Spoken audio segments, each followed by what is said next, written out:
Both Rosenthal and McCloskey expressed concern over protecting the interests of the consumer, that is, the home buyer. The FHA is geared up, and they consider their enabling legislation as a charter to provide money to the developer and to the lender, but the poor old homeowner sort of gets left out. Anyway, when McCloskey got started on them, why the question came up about suppressing of adverse information, and he started talking about the survey report on Foster City, that is the Gates Manila report on the stability of dikes in Foster City in 1961. And he asked why this report had not been released until May of 1965, and the FHA people said, well, and the reason it really had been released was there's been so much pressure to release it. Anyway, they said, well, the comments were so general that they couldn't, just release it in full because it might cause panic in the, local area, depression of property values, and so on.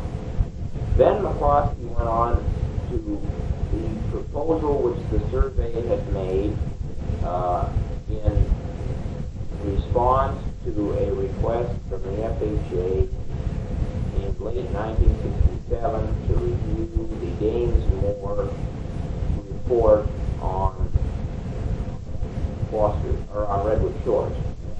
And the survey found this report to be deficient, and I can't give you the exact words, but they responded to the FHA saying that there was not enough data to make an evaluation of several critical points concerning shaking, subsidence, earthquake falling, and so on.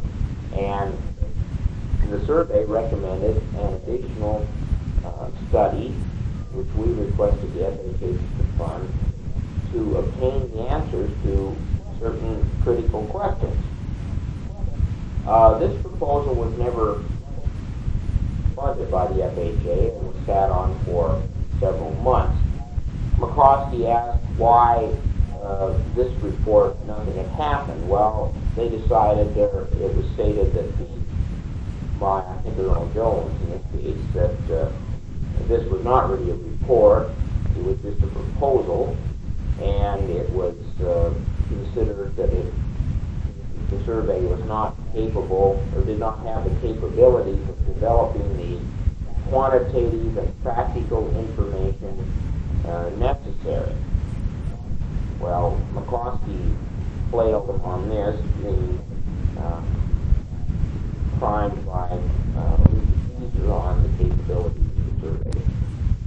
Anyway, more was said the following day on this particular report. But McCloskey then again asked Commissioner Ross whether if he were going to buy a piece of property or buy a house in Redwood Shores, whether he would like to know of the existence of a report which talked about the potential grave hazards of building on that particular locality. Commissioner Ross gathered as, yeah, he probably would want to know about the existence of it.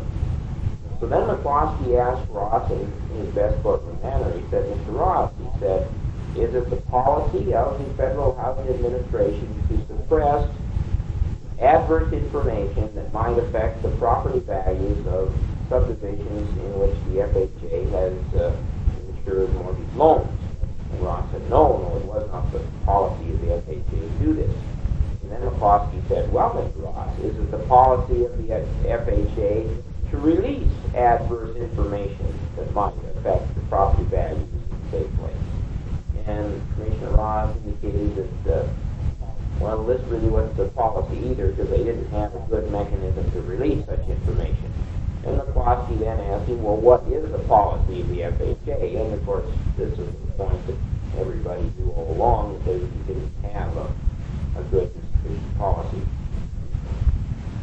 Anyway, after McCloskey finished up, well, there were a few more questions, and then Commissioner Monaghan said, well, I think we couldn't terminate it for today, but he did ask the FHA people to come back in the morning.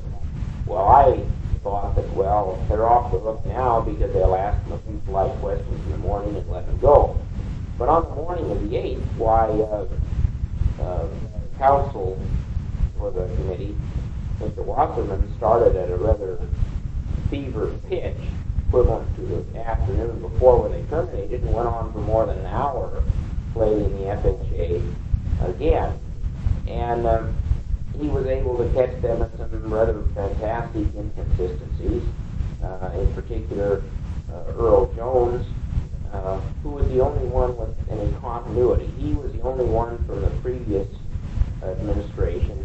Everybody else seems to be new in their particular jobs. And as an interesting aside, at the first afternoon, why Chairman Ross, Commissioner Ross said, well, I know it's a trite thing to say, but the man that did this is no longer with us. And Chairman Monaghan took off his glasses and leaned forward and said, you mean he's dead? But anyway, he's not dead, but we probably wish he was. They got more involved on this exactly the way the Federal Housing Administration had handled its survey proposal. And Mr. Wasserman asked them about memos that he had dated the 14th and the 28th of June in 1968, in which Commissioner Pinkerton of the FHA, who is another one who is no longer with them, wrote to the San Francisco field office and said that he'd decided that the survey study would not be worthwhile because it would not develop the quantitative information they needed. And Mr. Wasserman asked Jones what the word worthwhile meant. And Jones said, well, it would be pure supposition on his part to try to infer what Commissioner Pinkerton meant by a word. And so Mr. Wasserman then said, well, Mr. Jones, did Commissioner Wasserman write this letter himself? No, he didn't. Well, then, who wrote the letter for him to sign? I did. You mean to say that you put the word worthwhile into his letter when you didn't know what he would think it meant? Yes, sir. Anyway, this is the only time in the 2 days that I heard Jones who couldn't really squiggle out from under it. He's a pretty slippery character. An interesting philosophy came out concerning the way that loans were being handled at the Princess Patricia estate in Princess Sierra estate in near Newhall. 3 units of about 150 or 60 houses each had been built in this area, and landslide trouble started last year, that is a year ago, and they were accelerated by the heavy rains of this winter, but they had started before this. And there was, Unit 4 was in the docket to begin, and the developer, the builder that is, was repairing the damage that was being done on his own, at the same time instituting legal action against the builder for defective housing and such. But at the same time, he was pushing to start Unit 4. And the FHA decided that, well, they must keep the man's cash flow going in order to provide him with the necessary capital so that he could keep repairing things that were going bad in the other units. And there were about 10% of the houses that had complaints for one reason or the other.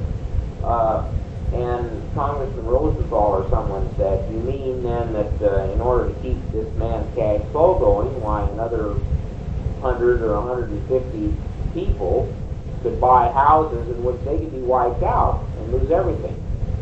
Well, they didn't think it would happen because they had assurances things were much better.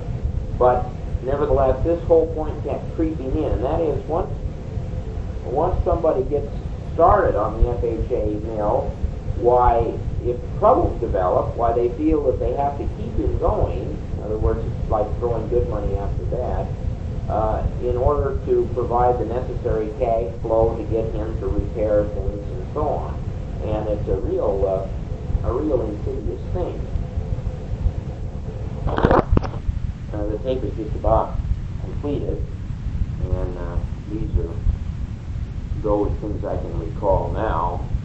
I'm sure there were other things I probably should have made a tape the day of the hearing and so on, but nevertheless it was most interesting, and the members of the committee were quite concerned that the federal insurance programs concerning housing were not taking expert advice more into consideration. No strong admonition was made to the FHA or the VA to do anything different, so I suspect that really nothing will happen. But at least